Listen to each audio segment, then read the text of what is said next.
Bismillahirrahmanirrahim. Assalamualaikum warahmatullahi wabarakatuh. Alhamdulillahilladzi bi ni'matihi tatimmus shalihat. Alhamdulillahilladzi arsala rasulahu bil huda wa dinil haqq liyudhhirahu 'alad dini kullih wa kafa billahi shahida. Alhamdulillah alladzi alafa baina qulubina wa asbahna bi ni'matihi ikhwana. Asyhadu an la ilaha illallah wahdahu la syarika lah. Wa asyhadu anna Muhammadan abduhu wa rasuluhu la nabiyya ba'dah. Allahumma salli wa sallim ala sayyidina Muhammad wa ala alihi wa sahbihi ajma'in. Amma ba'du. Puji syukur marilah kita panjatkan kehadirat Allah karena hanya atas izinnya pada pagi hari ini kita masih diberikan oleh Allah nikmat sehat sehingga kita bisa bersama-sama memulai aktivitas pagi hari ini bersama-sama dengan tadabbur ayat-ayat Allah. Semoga menjadi sebab Allah menurunkan rahmat-Nya kepada kita. Salawat dan salam semoga senantiasa Allah curahkan pada Nabi kita, Nabi Muhammad SAW. Baik, insya Allah pada pagi yang baik ini, mari kita bersama-sama kita pergunakan waktu yang baik ini dengan hal yang baik, yaitu tadabbur Al-Quranul Karim. Baik, saya akan share langsung.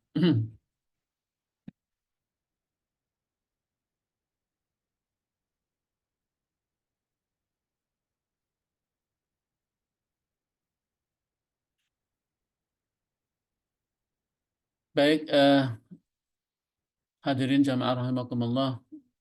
Pagi hari ini insya Allah kita akan melanjutkan tadabbur Al-Quran Surah Al-Baqarah ayat 133. Kita mulai pertama dengan satu ayat sebelumnya, yaitu ayat 132. Allah SWT berfirman di ayat ini, wa wassa biha Ibrahimu banihi wa Ya'qub. Ya baniya inna Allah astafa lakumuddin. Fala tamutunna illa wa antum muslimun. Dan Ibrahim memberikan wasiat, ya, wasiatnya melalui ucapan kepada anak-anaknya. Demikian pula wasiat yang sama juga diucapkan oleh Nabi Ya'qub alaihissalam. Apa isi wasiatnya? Wahai anak-anakku, sesungguhnya Allah telah memilih agama ini untukmu. Maka janganlah kamu mati. Maka janganlah kamu mati kecuali dalam keadaan muslim. Jadi Allah Subhanahu wa taala menurunkan atau mengungkapkan kepada Nabi Muhammad terkait dengan wasiat Ibrahim alaihissalam dan wasiat Nabi Ya'qub. Ya. Mengapa disebutkan Ibrahim banihi wa Ya'qub? Ya. Artinya bahwa Nabi Ya'qub adalah putra dari Nabi Ishak. Nabi Ishak adalah putra dari Nabi Allah Ibrahim. Apa sih artinya? Artinya bahwa wasiat Nabi Ibrahim ini diulangi lagi, ditegaskan lagi oleh Nabi Ya'qub yang merupakan cucu, ya. Cucu dari Nabi Allah Ibrahim, ya. Dan Ya'qub inilah kemudian melahirkan banyak sekali keturunan. Riwayat menyebutkan Nabi Ya'qub ini anaknya sekitar 12 kan, ya. Salah satunya adalah Nabi Yusuf alaihissalam dari istri yang satu, dan dari istri yang satunya adalah menurunkan di antaranya adalah Bani Israel. Nah, isi wasiat itu sama, ada wasiat Nabi Allah Ibrahim dan wasiat Nabi Ya'qub itu sama. Apa itu? Inna Allah astafa lakumuddin. Sesungguhnya Allah telah memilih untuk kamu, yaitu agama yang benar. Jadi wasiat Ibrahim dan wasiat Ya'qub alaihissalam kepada anak cucunya agar apa itu isi wasiat? Yaitu wasiat pada nikmat Allah, ya, yang besar, yaitu bahwa Allah telah memilih untuk mereka itu agama Islam, agama yang benar. Jadi agama Islam ini adalah agama yang dipilih oleh Allah untuk para nabi, khususnya Nabi Allah Ibrahim, ya, dan keturunannya. Makanya ini ditegaskan lagi oleh Nabi Allah Ibrahim alaihissalam. Maka mereka tidak boleh mencari-cari pilihan yang lain. Kemudian mereka harus menjalankan agama ini sekuat-kuatnya. Artinya tidak hanya memegang agama ini sehari, 2 hari, sebulan, 2 bulan, atau setahun, 2 tahun, tapi sampai kematian. Ya. Jadi hadirin, inilah penting yang harus digarisbawahi. Wala tamutunna illa antum muslimun. Jangan kamu mati kecuali dalam keadaan berserah diri. Jadi berislam itu sampai mati. Beribadah itu sampai mati, ya. Sampai ajal menjemput kita. Dan ini berarti bahwa penting sekali adalah istiqomah di dalam beragama ini. Dan itu yang paling berat. Itu pekerjaan yang paling berat. Karena untuk sampai pada kematian itu berbagai macam kemungkinan terjadi. Jadi jangan sampai beragama itu take for granted, ya. Sekarang Islam untuk selamanya Islam, tidak selalu. Kita berharap bahwa sekarang Islam, seterusnya Islam, besok Islam, sampai mati kita dalam keadaan Islam. Itu yang kita inginkan. Tapi kalau Allah mengingatkan, fala tamutunna illa wa antum muslimun. Dan jangan kamu mati dalam keadaan, kecuali dalam keadaan Islam. Itu artinya bahwa berislam ini tidak mudah, berat, harus istiqomah, harus dijaga, harus dipelihara dengan ilmu, dengan kekuatan. Ya. Jadi menjaga keislaman itu tidak mudah gitu. Ya. Kenapa? Karena ini ayat ini tidak ada jaminan bahwa sampai akhir hayat itu dalam keadaan Islam. Karena begitu banyak cobaan, begitu banyak godaan, begitu banyak tantangan sampai kepada kita nggak tahu apa yang terjadi tahun depan, apa yang terjadi bulan depan. Makanya mempertahankan keislaman itu adalah butuh kekuatan, butuh ilmu, ya, butuh butuh apa namanya, support yang kuat, ya. Baik support dari diri maupun juga support dari sistem, support dari ini. Makanya di sini betapa pentingnya bahwa Islam itu adalah agama yang eh, menganjurkan dan memerintahkan kita untuk menciptakan kondisi sehingga keislaman seseorang, keislaman manusia itu terjaga. Ya. Ini penting. Nah, inti dari ayat ini adalah wasiat. Wasiat Nabiullah Ibrahim dan Nabi Yakub kepada anak cucunya untuk istiqomah dalam Islam. Nah, kita mulai dari ayat 133 ini. Ini yang menarik. Kita mulai ayat ini. Am kuntum syuhada'a idh khadara Ya'qubal maut. Idh qala li banihi ma ta'buduna min ba'di. Qalu na'budu ilahaka wa ilaha abaika Ibrahim wa Ismail wa Ishaq ilaha wahida. Wa nahnu lahu muslimun. Am kuntum syuhada'a idh khadara Ya'qubal maut. Apakah kamu menjadi saksi saat maut akan menjemput Yakub? Ketika dia berkata kepada anak-anaknya, ma ta'buduna min ba'di. Qalu na'budu ilahaka. Ma ta'buduna min ba'di. Idza qala li banihi ma ta'buduna min ba'di. Jadi ketika Nabi Yakub akan kedatangan sakaratul maut, akan meninggal tepatnya, akan wafat. Itu Nabi Yakub sempat mengumpulkan anak-anaknya yang banyak itu kan. Anak-anaknya dikumpulkan semua. Lalu pertanyaan pertama yang ditanyakan oleh Nabi Yakub kepada anak-anaknya adalah, ma ta'buduna min ba'di. Apa nak yang akan kamu sembah sepeninggalku, setelah aku meninggal nanti, ya, setelah aku tidak ada, setelah aku wafat, apa nak yang akan kamu sembah? Qalu na'budu ilahaka. Mereka anak-anaknya menjawab, kami akan menyembah Tuhanmu. Wa ilaha abaika Ibrahim wa Ismail wahid. Yaitu kami akan menyembah Tuhanmu dan Tuhan nenek moyangmu, yaitu Ibrahim, Ismail, dan Ishak, Tuhan yang satu, Tuhan yang esa. Wa nahnu lahu muslimun. Dan kami hanya berserah diri kepada Allah. Kami semua orang-orang muslim, orang yang berserah diri kepada Allah. Ini luar biasa hadirin, para jamaah sekalian, ini penting sekali untuk digarisbawahi bahwa bagaimana tanggung jawab Nabi Yakub itu untuk menjaga akidah anak-anaknya, untuk memelihara akidah anak-anaknya, untuk memelihara keimanan anak-anaknya ini. Apakah tetap Islam, masih Islam, masih bertauhid, itu sampai menjelang kematian saja, itu Nabi Yakub masih memberikan wasiat. Jadi wasiat Yakub alaihissalam kepada anak-anaknya, di antaranya juga Bani Israel, ya, anaknya Ismail, Nabi Yakub itu Bani Israel, tentang masalah agama Islam. Ini tegaskan lagi, bahkan sampai ketika Nabi Yakub akan menjelang wafat. Ya. Apa yang diwasiatkan? Nah, wasiatnya itu wasiat akidah. Hal ini menunjukkan betapa pentingnya masalah akidah.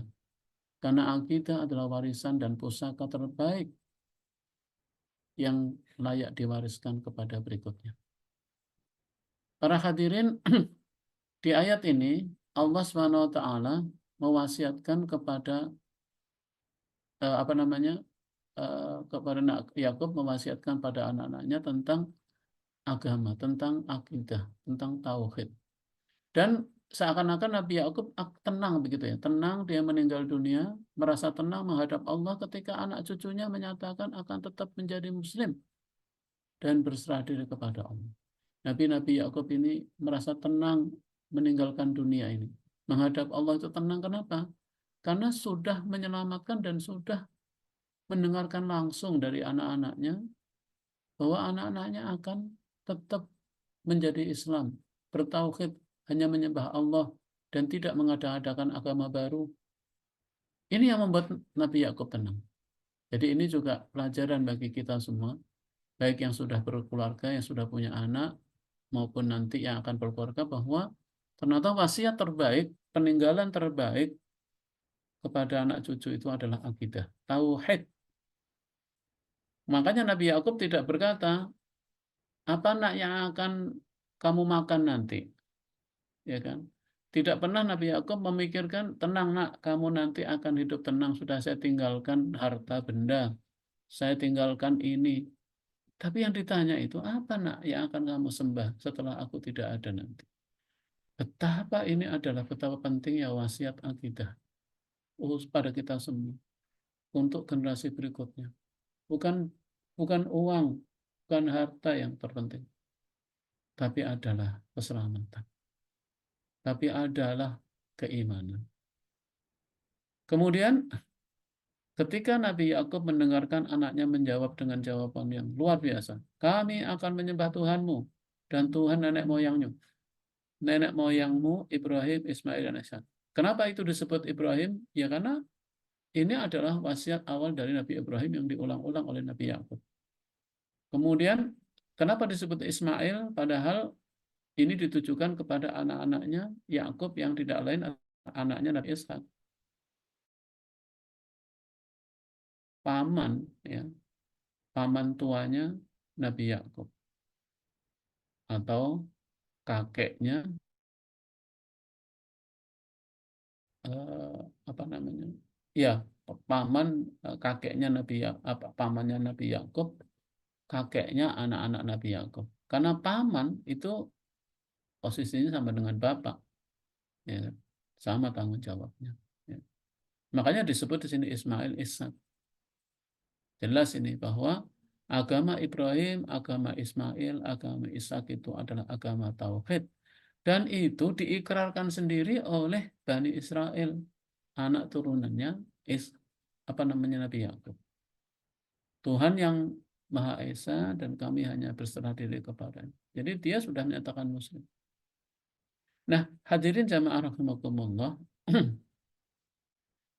pelajaran saya selalu ingat-ingat ini ayat 133 ini karena mengingatkan saya pribadi bahwa tidak ada warisan terbaik, tidak ada pusaka terbaik, tidak ada peninggalan terbaik bagi orang muslim untuk generasi berikutnya melebihi akidah, melebihi keimanan, melebihi agama.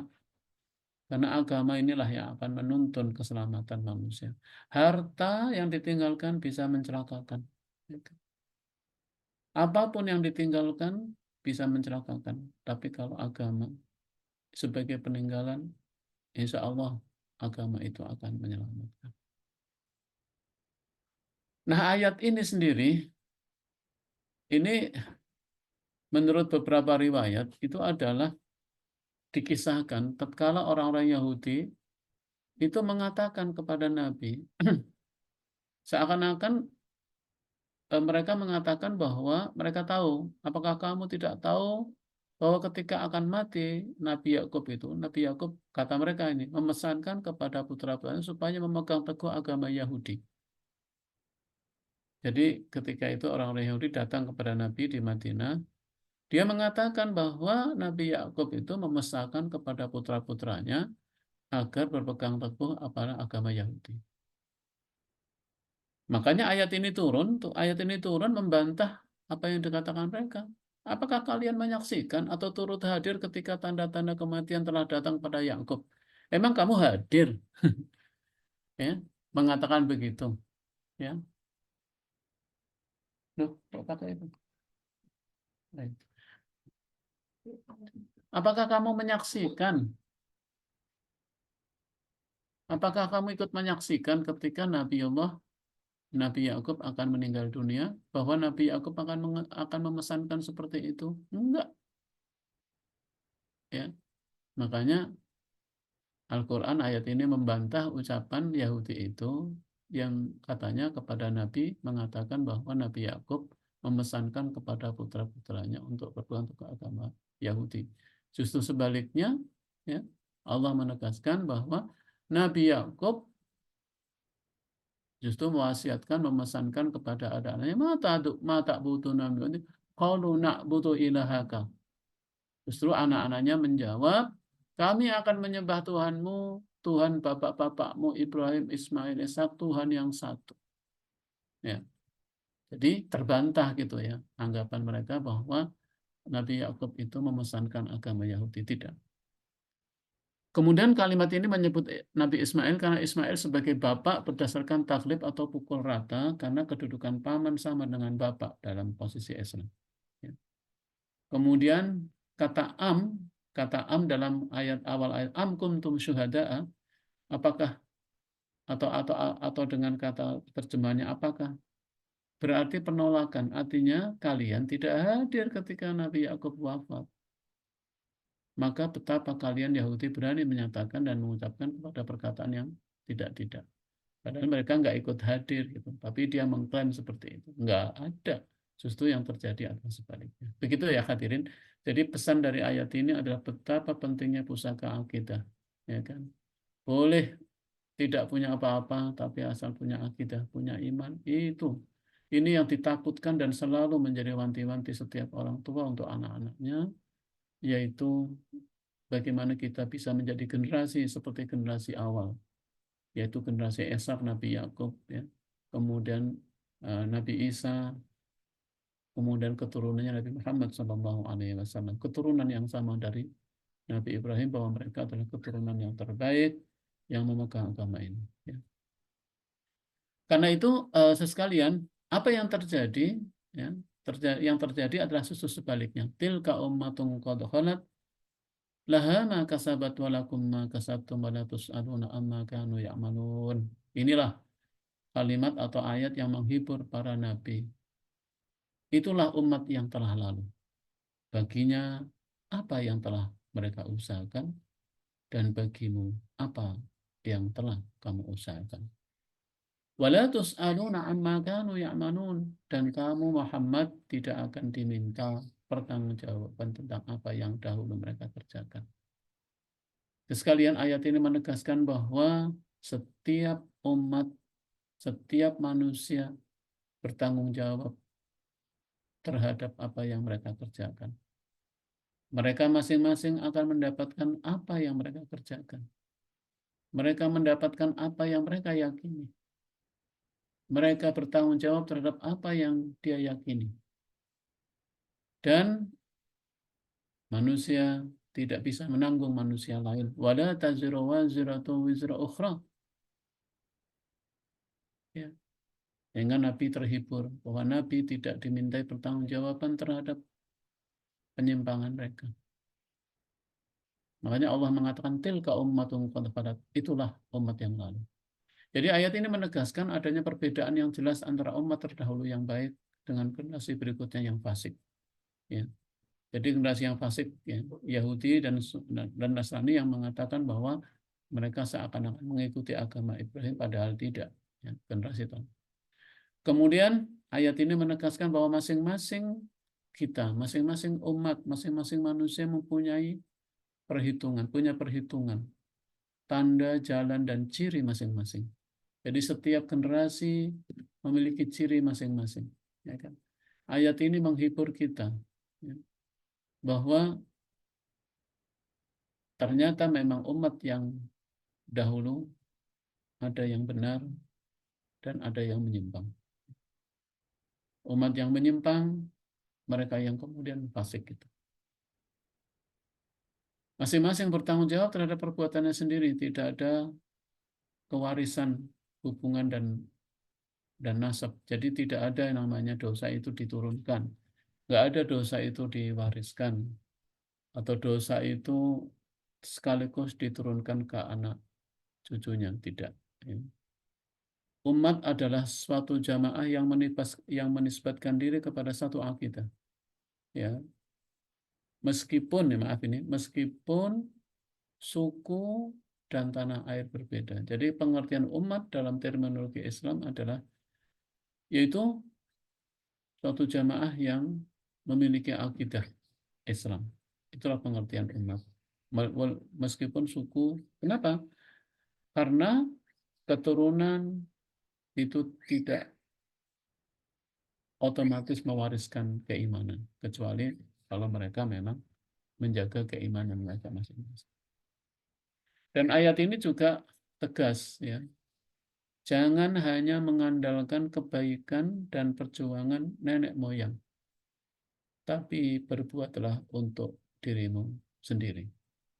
Jadi sering kan kita itu apa-apa membanggakan nenek moyang, oh iya boleh, ya. Tapi menyandarkan kebaikan, pokoknya eh, yang penting kan saya kan keturunan orang yang hebat. Saya sudah dijamin akan masuk surga karena keturunan saya keturunan orang yang baik, nggak ada, ya kan? Jangan hanya mengandalkan kebaikan, perjuangan. Ya, kebaikan yang dilakukan oleh nenek moyang kita, orang-orang itu ya untuk mereka. Kan? Apakah kebaikan bisa menolong? Tidak. Ya kan? Ibu tidak bisa membantu anaknya, anak nggak bisa membantu ibunya. Begitulah kondisi kita di hadapan Allah Subhanahu wa Ta'ala. Ya. Karena apa? Masing-masing manusia bertanggung jawab secara individu. Kita menghadap Allah sendiri-sendiri dan mempertanggungjawabkan sendiri-sendiri. Dan kamu tidak akan dimintai pertanggungjawaban tentang apa yang dahulu mereka kerjakan, ya kan? Jadi jangan kita ini mengandalkan apa ya kebaikan yang dilakukan oleh nenek moyang kita, bapak-bapak kita, nenek-nenek kita. Oh mereka luar biasa sudah berbuat baik.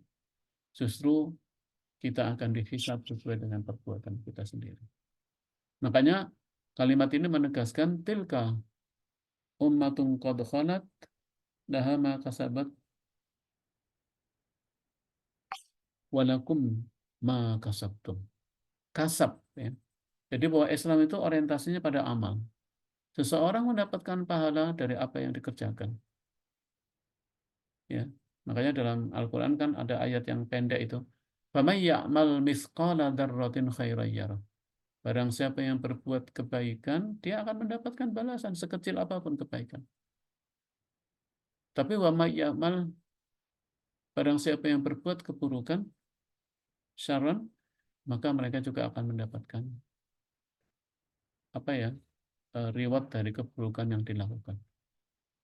Jadi di sini kalimatnya jelas, فَمَنْ يَعْمَلْ. Bukan famay ya'lam, famay yaksab, ya. Barang siapa yang kasabnya baik, maka dia akan dapat kebaikan, enggak. Barang siapa yang keturunannya orang-orang hebat, dia akan dapat pahala, enggak. Atau barang siapa yang mengerti, yang alim, dia akan dapat, enggak.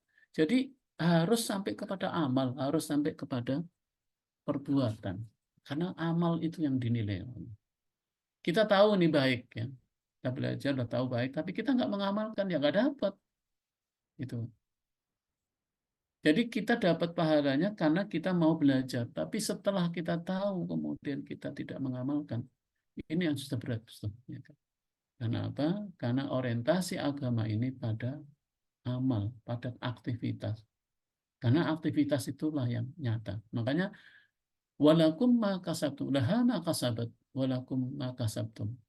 Kasab itu kan kalau bahasa Indonesia sering diartikan kasab itu pekerjaan. Karena orang yang bekerja itu yang mulia.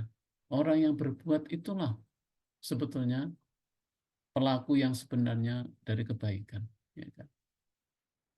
Makanya kita harus berusaha untuk melakukan, mengamalkannya. Ya kan? Apa itu? Sedapat mungkin apa yang diperintahkan oleh Allah, itu yang harus kita kerjakan. Dan harus kita amalkan. Kita harus berusaha untuk mengamalkan. Tidak sebatas berangan-angan, atau tidak hanya mencukupkan pada apa ya, pada nasab ya, apa nih kita jangan hanya menyandarkan kepada kehebatan nama besar dari nenek moyang kita. Tidak, hadirin, itu adalah hal yang sangat-sangat mencelakakan kita.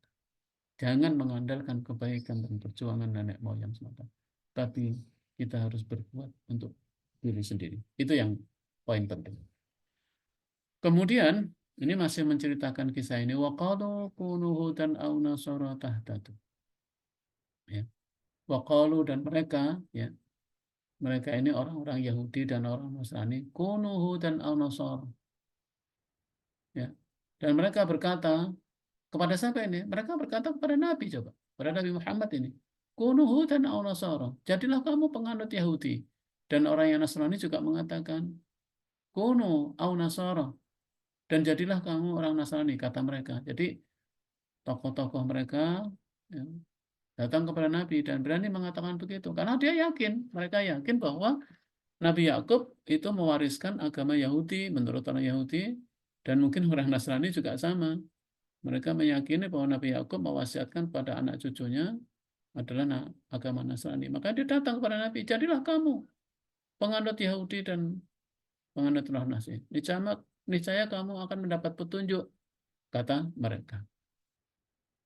Kemudian Allah memberikan jawaban tegas dan sekaligus pengarahan. Apa jawaban Nabi terhadap ajakan orang-orang Yahudi dan orang Nasrani supaya mengikuti agama Yahudi agar mendapatkan petunjuk, kata mereka? Allah menjawab dengan tegas, katakanlah Muhammad, tidak. Nah itu ya, kul bal, ya, katakanlah tidak. Nah, tidaknya itu ditambahin lah ya. Ini kan jawaban, kalau jawaban lengkap itu kan gitu. Tidak, karena ini. Maka katakanlah Muhammad, tidak. Tapi kami mengikuti agama Ibrahim yang lurus. Dan dia, Ibrahim, tidak termasuk golongan orang yang menyekutukan Tuhan, yang musyrik. Jadi kontan dijawab itu di depan mereka. Ya, di hadapan orang-orang yang mengajak itu oleh Rasulullah, yang telah mendapatkan firman dari Allah, wahyu dari Allah. Jawablah, katakanlah Muhammad, tidak, tidak. Kami mengikuti agama Ibrahim yang lurus, dan dia tidak termasuk orang yang mempersekutukan Tuhan. Itu artinya apa? Bahwa Rasulullah ingin menjawab kepada mereka, marilah kembali kepada agama Ibrahim, karena agama Ibrahim itu adalah agama yang lurus, yaitu Islam, ya. Dan Ibrahim bukan termasuk orang yang menyekutukan Tuhan, sementara kalian ini menyekutukan Tuhan, kalian musyrik, kalian telah mengada-adakan Tuhan selain Allah Subhanahu. Ya. Kalian telah mengada-adakan aturan, kalian telah menciptakan hal-hal yang tidak sesuai dengan apa yang dianut oleh Ibrahim. Kalau kalian mengaku sebagai keturunan Ibrahim dan keturunan Yakub, marilah, kata Nabi, kembali kepada agama Ibrahim, kembali kepada agama Islam, kembali kepada agama fitrah. Kira-kira begitu ya penjelasannya. Ini kurang lebih dari beberapa tafsir yang saya baca. Dan ini hikmahnya, tadabbur yang penting bagi kita, bahwa jadi memang jangan heran kalau mereka selalu akan terus berusaha untuk mengajak kita. Kan kita Nabi aja sama dia diajak gitu. Ya, bukan kurang ajar sih, memang mereka memang mempunyai misi. Mereka itu mempunyai misi, mereka mempunyai niat ya untuk mengajak. Dan mereka akan terus seperti ini, akan mengajak kita. Nabi aja sudah jelas-jelas, Nabi Muhammad sudah berkali mengatakan untuk mengajak pada agama. Mereka berani untuk mengajak Nabi, jadilah kamu kuno hudan au nasara, yang hayat ya. Dan kaum yang Nasara waktu itu juga mengatakan, jadilah Nasrani. Niscaya kamu mendapat petunjuk, tuh bahasanya. Tahta. Dan ini akan terus disampaikan sampai sekarang, sampai hari kiamat. Ya. Sudah kita bahas ayat sebelumnya kan, walan tardo angkal yahudu walan nasoro hatta tattabi'a millatahum. Ternyata ini penjelasan-penjelasan sampai di sini. Bahwa mereka ketika Yahudi ketika ada di Madinah pun mereka tidak segan-segan mengajak mereka. Makanya hadirin jamaah rahimakumullah, yang namanya misionaris artinya mengajak kepada ini akan terus berjalan sampai kapanpun. Dan mereka terus mengembangkan cara untuk mengajak, untuk menarik orang-orang Muslim agar mengikuti Yahudi akan. Bahkan sekarang ini ada tren, ya kan? Ada tren kan, Yahudi ini mulai mencair gitu ya, seakan-akan bahwa mereka sudah mulai membangun Yahudi itu sebagai ideologi, sebagai agama, ya. Kemudian pokoknya agama yang baik, ideologi yang baik, ya. Mereka mencoba menyembunyikan kebusukan mereka, kezaliman mereka terhadap rakyat Palestina yang sekarang ini. Bahkan kita semua dikagetkan dengan syahidnya pemimpin Islam pembebasan Palestina, Ismail Haniyah. Allahumma yarhamhu. Ini luar biasa. Mereka sekarang mencoba untuk membangun ini. Bahwa Yahudi itu agama yang sama seperti Islam. Dan ini kalau kita tidak tahu, ya, tidak cukup ilmu, itu tidak sedikit yang kemakan. Ya kan? Dulu kan seakan-akan Yahudi itu untuk mereka aja gitu. Sekarang mereka udah mulai mencair Yahudi itu untuk semua. Ini hati-hati, ini misi ini sudah mulai kelihatan. Ya. Mereka ingin mengajak. Jadi dia mulai menghilangkan eksklusivitas mereka bahwa Yahudi hanya untuk Yahudi.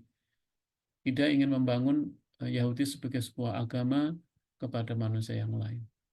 Dan ini lebih lebih lebih parah gitu ya. Karena mereka menggunakan cara kasar maupun cara yang halus.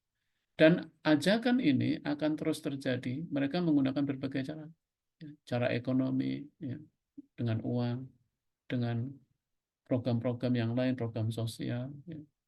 Bahkan program-program tidak menutup kemungkinan juga program-program riset yang sudah didesain, ya. Dana riset, dana ini banyak sekali, ya. Kenapa? Ini ayatnya.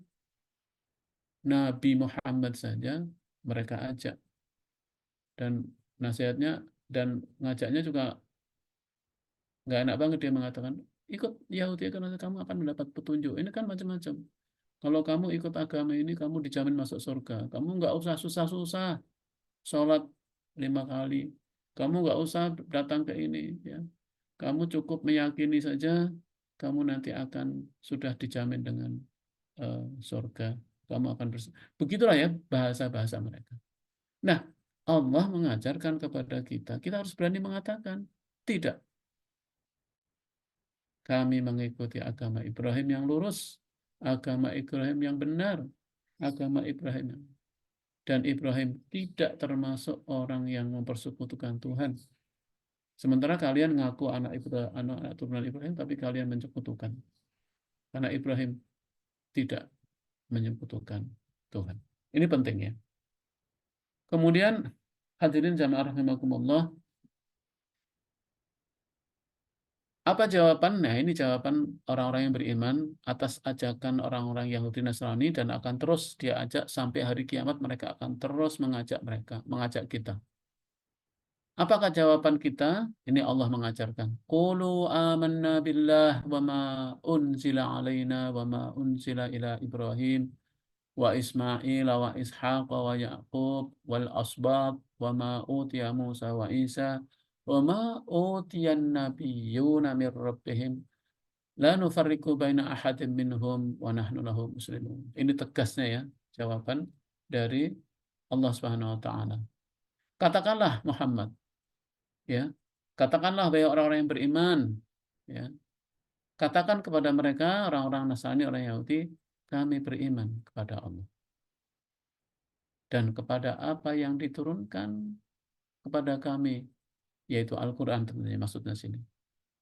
Dan kepada apa yang diturunkan kepada Ibrahim.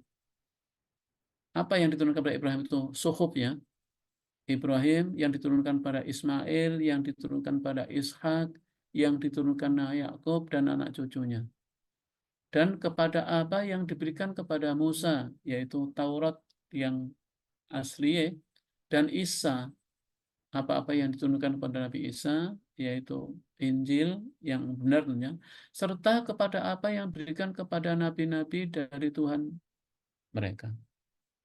Serta apa-apa yang diturunkan kepada nabi-nabi yang lain yang tidak disebutkan di sini. Kami tidak membeda-bedakan seorang pun di antara mereka dan kami berserah diri kepadanya.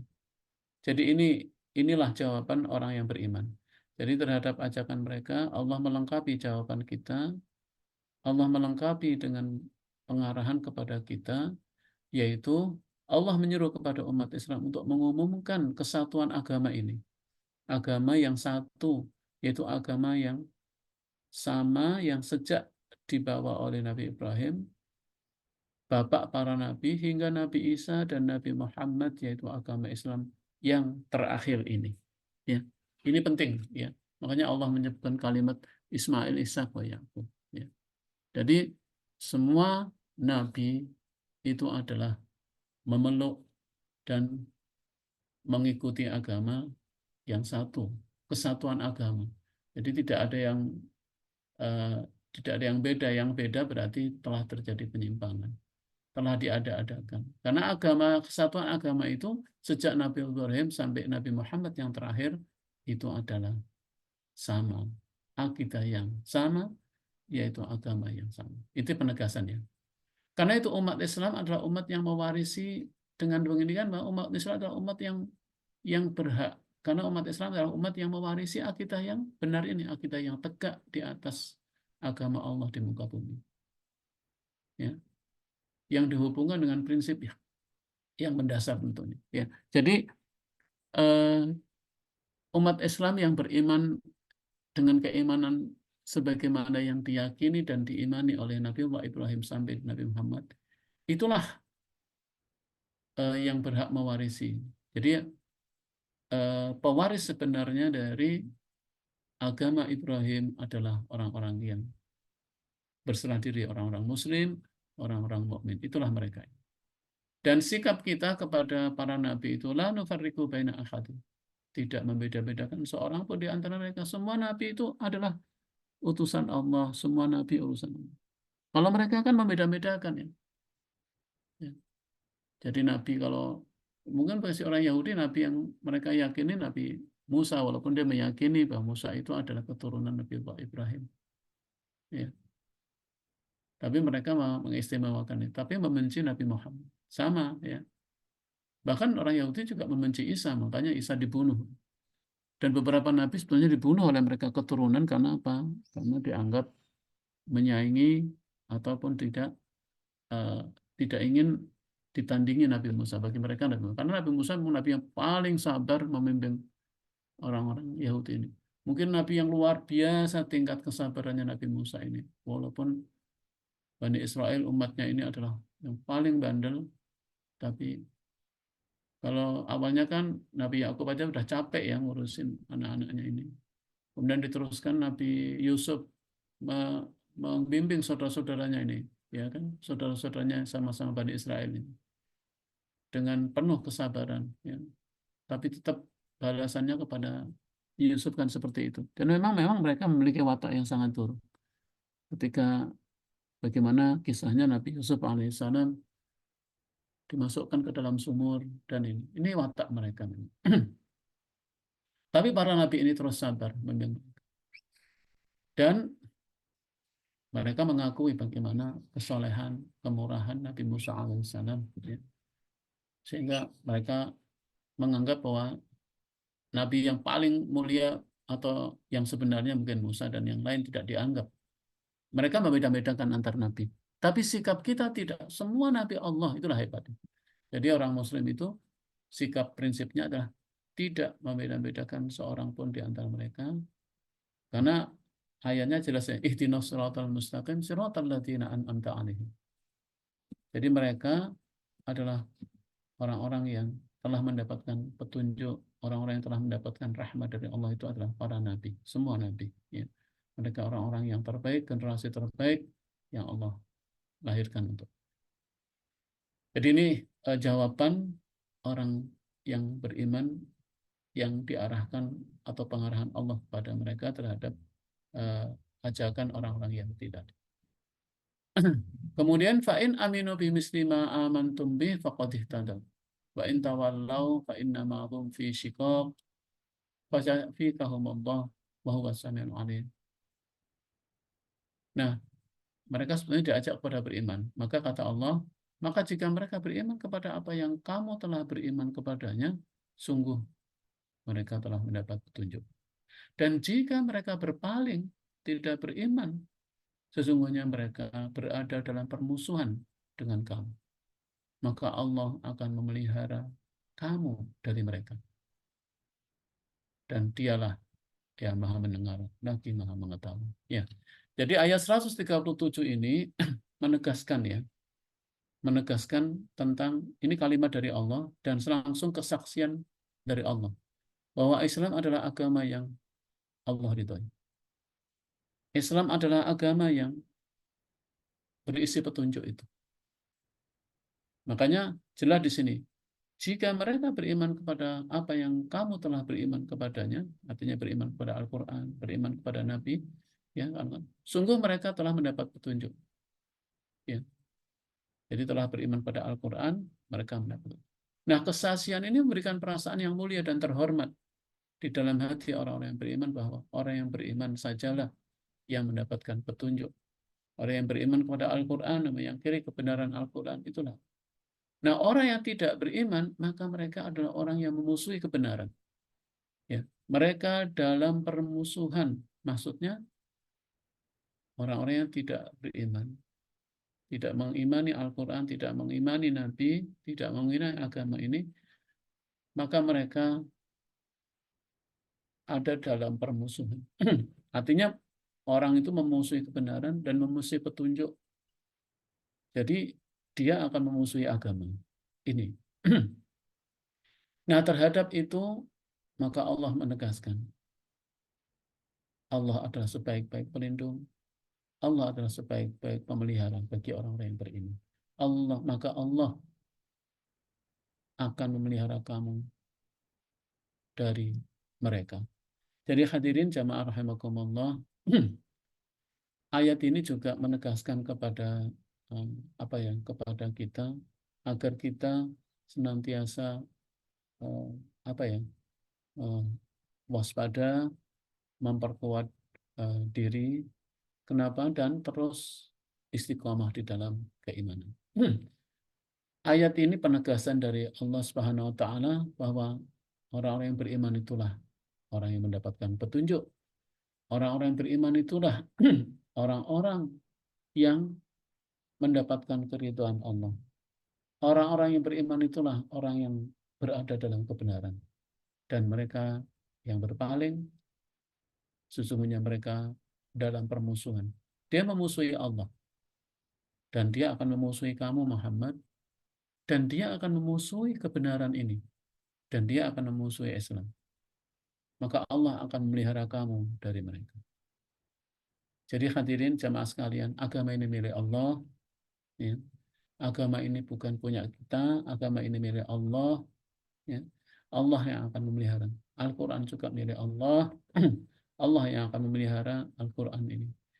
Dan cara Allah memelihara agama ini, cara Allah memelihara Al-Quran itu juga, subhanallah, Allah menciptakan banyak sekali hamalatul Quran, orang-orang yang siap mengemban Al-Quran ini. Allah titipkan di dalam diri-diri orang-orang yang istiqomah, ya, yang selalu ini. Dan alhamdulillah, pertolongan Allah itu makin nampak sekarang ini. Betapa banyak orang sudah mulai tertarik kepada Islam. Hampir tiap hari kita selalu mendapatkan berita ya, masuknya orang-orang ke dalam agama Allah ini dan berbondong-bondong masuk ke dalam agama Allah ini. Kebenaran sudah tampak di dalam diri-diri mereka. Kalau bukan karena mereka takut, pasti orang yang masuk Islam akan makin banyak. Dan sekarang ini ketakutan, kekhawatiran mereka untuk kepada Islam sudah mulai berkurang. Kenapa? Karena keyakinan dan kebenaran dalam hati. Menghilangkan rasa takut dan kekhawatiran mereka yang kemudian mereka dengan ikhlas masuk ke dalam agama Allah SWT. Insya Allah semua peristiwa yang terjadi seakan-akan Islam ini turun, Islam ini lemah, tidak. Ya. Kebenaran pasti akan dimenangkan oleh Allah. Hanya persoalannya satu sekarang ini, hadirin. Kalau lewat permusuhan ini. Permusuhan ini menunjukkan bahwa antara hak dan batil itu akan selalu bermusuhan. Kita sih yakin yang hak itu akan menang, ya kan? Karena apa? Karena kalau kebenaran telah datang, maka wazahaqal batil, maka yang batil itu ini. Hanya persoalan sekarang ini adalah kita ingat pada kata-kata Ali bin Abi Thalib itu, bahwa kebenaran dan kebatilan akan selalu bermusuhan. Tapi bisa saja kebatilan itu menang atas kebenaran ketika kebatilan itu terorganisir dengan baik. Kenapa? Karena kata Ali bin Abi Thalib tegas itu. Al-haqqu bila nidhamin yuglabul batil binidham. Kebenaran yang tidak terorganisir dengan baik, kebenaran yang tidak termanage dengan baik, kebenaran yang tercapik-capik, kebenaran atau pasukan kebenaran yang tidak bersatu, pasukan kebenaran yang tercerai-berai, bisa dikalahkan dengan kebatilan yang tersusun rapi. Jadi Allah memerintahkan jangan kemudian kita, yang penting saya sudah dibenar di pihak yang benar, tidak mungkin kalah. Oh tidak, tidak ada jaminan. Makanya ada kewajiban untuk berjihad, ada kewajiban untuk menegakkan kebenaran. Makanya Nabi kita Muhammad SAW bagaimana menegakkan kebenaran ini sampai Nabi itu eh, apa ya eh, terlibat di dalam peperangan dalam rangka untuk mempertahankan agama ini, ya kan? Jadi perjuangan dakwah itu penting. Kenapa? Karena babnya bukan soal benar atau salah. Babnya adalah kita yang ada di pihak yang benar ini sudah termanage dengan baik nggak? Terorganisir dengan baik nggak? Termanage dengan baik nggak? Bersatu, ulet, kemudian terorganisir, kemudian saling menasihati, saling menguatkan. Kalau ini nggak ada, bisa terjadi. Ini ya babnya ya. Makanya di sini dikatakan, jika mereka berpaling, sesungguhnya mereka berada dalam permusuhan dengan kamu Muhammad, dengan agama ini, dengan umat-umatmu akan terus.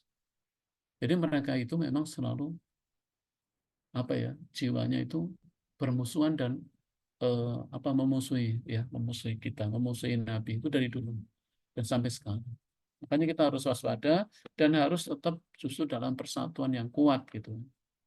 Ya, ini sesungguhnya apa yang menimpa saudara-saudara di Palestina ini adalah insya Allah nggak akan terjadi ketika kebenaran ini bersatu. Ya. Wallahu alam. Mungkin Allah memang ini cara untuk membuat kita agar kita semakin sadar akan ayat-ayatnya ini. Sibghat Allah, ayat berikutnya. Wa man ahsanu minallahi sibghah wa nahnu lahu abidun. Ya. Sibghah Allah.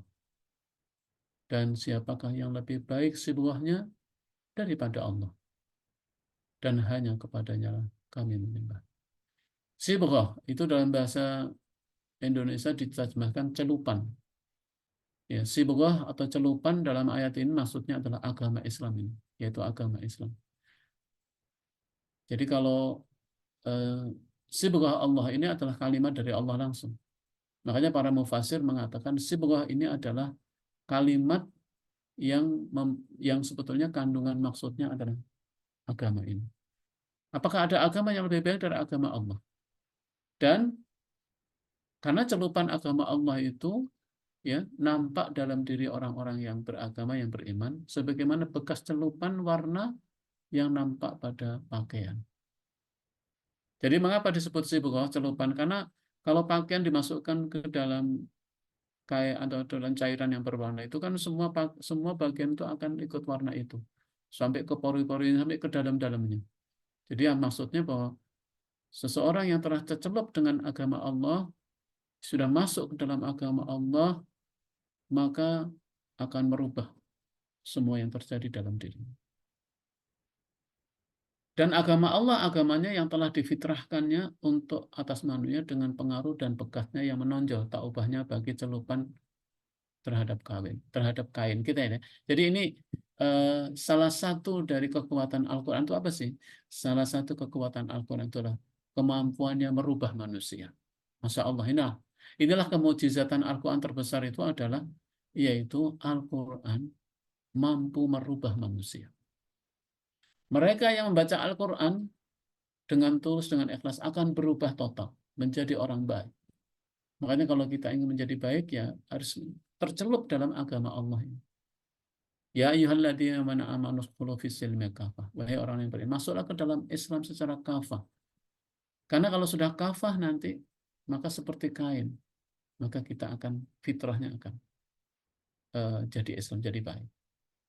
Nah, menurut Ibnu Abbas, ayat 138 ini, itu menurut beliau diawali dengan awal mula dari ayat ini adalah orang-orang Nasrani dahulu mencelupkan anak-anak mereka ke dalam air yang mereka sebut dengan al-ma'mudiyah.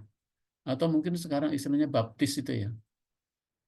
Anak dibaptis, bayi dibaptis. Mereka melakukan itu untuk membersihkan anak-anak itu, anak-anak yang baru lahir itu. Dan apabila ritual itu telah selesai mereka lakukan, mereka mengatakan sekarang mereka telah menjadi orang Nasri yang sebenarnya. Jadi baptis itu. Maka Allah membantah. Jadi kan ada kebiasaan ya di orang-orang Nasrani itu anak-anak itu dimasukkan ya, dicelupkan istilahnya itu ke dalam cairan itu dalam. Nah, makanya ayat ini membantah terhadap apa yang mereka. Justru yang dikatakan sibghah Allah itu adalah yaitu mereka yang masuk ke dalam agama sehingga pikirannya, ya, pekerjaannya, ucapannya itu tersibghah oleh agama Islam ini. Sehingga pola berpikirnya cara Islami. Orang yang sudah tersibghah itu cara berpikirnya Islami. Kemudian ucapannya juga Islami. Menurut Al-Quran. Perbuatannya juga Islami. Inilah yang dikatakan Muslim. Hadirin jamaah rahimakumullah. Itulah beberapa yang bisa saya sampaikan dalam kesempatan ini. Insya Allah akan kita lanjutkan moga-moga dalam pertemuan yang akan datang. Semoga Allah Subhanahu wa taala memberikan kita kekuatan untuk istiqomah dalam agama ini sampai dengan datangnya kematian. Wallahu a'lam.